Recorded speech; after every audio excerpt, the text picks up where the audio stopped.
Mutongoi wa chama cha DCP Rigathi Gachagua ni wawetakana kilelo chake kinene ni kunu cha President William Ruto ndinosa kuwa ni ulaukite aiweta kana nuende kumba ni utalo munene wa kula siya kuminu cha Ruto na ivinda yokite no kuikalandi na tongoi o ndengalikoni ya ulei kukwatia ni ya ulaukutongwe siandi ya Kenya tina wakuvetanga silikali ila yevo.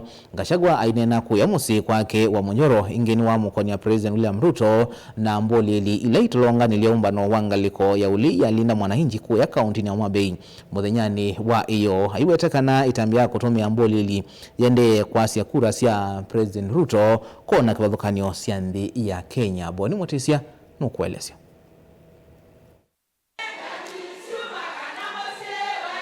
Akomanita nati magikuma kaundi Nyeri Rigathi Gachagua inenesa ngione yake ya mumbano kwa yao Munyoro awetakana numita na udhio kaizo siko siandino ya Kenya nukuende na udhio kukumbanya kura siwa vetanga President William Ruto kivilani. Mimi nataka nimuhakikishie siasa ya mulima nimemaliza, Nairobi nimemaliza, Man Nation wa Masai nimemaliza, nataka nimalize hii ya Kipsigis.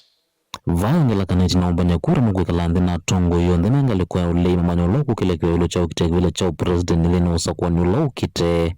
Nikimaliza niketi na kina Kalonzo na wengine tuanze kuulizana nani ataongoza Kenya na ni kwa nini, si ndio?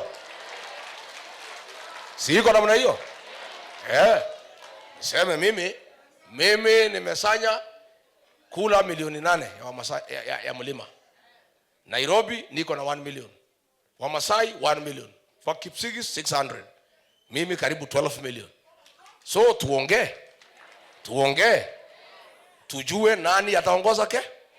Aende na wetakana na wiki nukuvetanga President William Ruto ndino usa kwa nula weteletwe yuwetakana wamwene nutoete utongwe si andino ya Kenya edhe wakasa kuwata President wa ndino. Serikali ya 6 ndio mimi napanga nikiwa hapa Munyoro.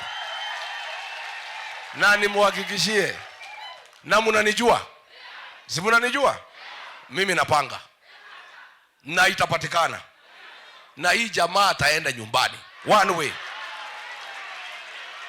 Mimi nataka niseme, nataka kuambia nyinyi na niko na uhakika tutafanya mkutano ingine moja hapa wa Munyoro kabla ya kwenda uchaguzi.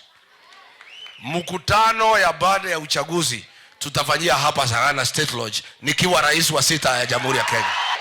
Hii siasa nimeipanga na imepangika. Huyu Kasongo tumemfinya analia kama panya imeshikwa na mtego. Na hana bahali ya kupitia. Kuna kivalua mutula muti President William Ruto waimu tatawethi toitumia mbore likulasmithia ndima Kenya kwetikila kila Ruto endesye. Gachagua yongela kaneta mbei utumia mbore niende na kuola kura sia Ruto ndinu wakona siku za ya Kenya. Ni kwamba huyu Ruto ameamua kutumia fujo kulazimisha watu wampigie kura. Hapa mlimani ametusumbua for the last 2 years. Kutuma wahuni kuharibu mali na kupiga watu. Pale jana Homabay watu wameuawa watu 4. Wengine watu 20 wamejeruhiwa. Magari ya linda mwananchi karibu 7 imechomwa. Ati alazimisha Wajaluo wapende Sasa hata ndio ameharibu zaidi. Ile kura kidogo alikuwa naye Wajaluo yote imeenda. Hapa mlimani hakuna kitu. Kwa Wakamba hakuna. Pale kwa kina Sifuna na Wamalwa hakuna. Huyu mtu amekwama. Watu ya nyumbani mnasemaje? Madhera inasemaje? Mutongoi TV nyeni Boni Mutisia. Lubaro UDA